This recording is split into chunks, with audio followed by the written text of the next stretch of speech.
This cooking and nutrition portion brought to you by Save On Foods. It's cooking time on Empowered Health, and I'm here in the kitchen with chef and holistic nutritionist Andrea Potter from Rooted Nutrition. Andrea, welcome to the show. Thanks for having me. So what's today's recipe? So we're making a raw chocolate ganache tart today. Chocolate? Chocolate. That's my favorite. It's everyone's favorite. Okay, let's get started then. So we're going to make the easiest crust. Even if you think that you can't make pie or you're not good at baking, this is the perfect crust for you because you don't need to bake. So we'll start with the crust and take your almonds. And you use them with skin? I use them with the skin because the skin is just fiber, and in holistic nutrition we're not afraid of fiber. Absolutely, yes. It's good for you, we know that. We're simply going to pulse this so that it comes together, and I'll show you the texture once we get started. Okay. So this is kind of like unbaking. We really don't have to measure a whole lot. Right. There's not a lot of chemistry involved in this.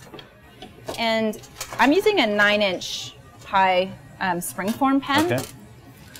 And a little trick that someone showed me once is that if you take a parchment, put it on the bottom of the pan, and then put the ring over top, this makes it easier so that when you slice it and serve it, it doesn't get stuck on the bottom. Great, so I'm going to get you to press this in.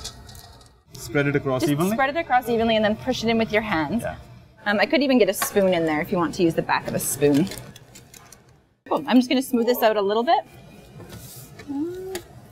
So this is what it's looking like when it's ready. Right. And this kind of sets in the fridge as well. Once the filling is in, then we'll put it in the fridge for a couple of hours until the filling sets. Okay. Okay. We're ready to move on to the filling? Sure. Great. Filling ingredients. I'm going to start with the dates.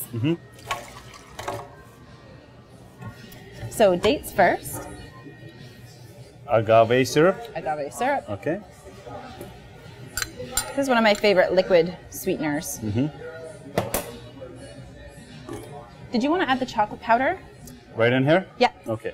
And I'm just going to pour off the water for these cashews. Chocolate powder.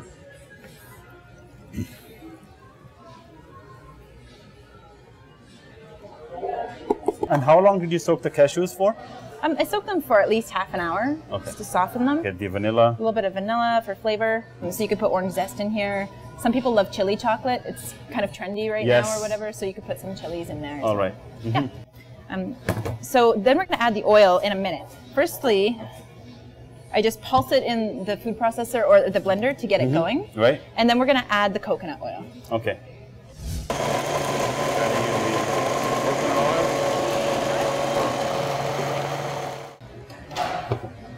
Awesome. Did you want to pour that in there? And I'll give you a spoon. Right on there? Yep.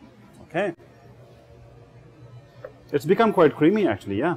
And this is a really nice make-ahead dinner for when company comes over or what have you. It sets and it stays in the fridge, tastes fresh for about 4 days or so. Okay. And then spread it across? At this point, I usually just kind of shake it around so it's nice and flat on top. There we go. So the crust is totally covered now. Yeah. Awesome. Great. So we'll put that in the fridge, let it set for a couple of hours, and then we'll come back and taste. I wanted to garnish it with a little bit of pomegranate. Wow, that looks beautiful. Let's do this.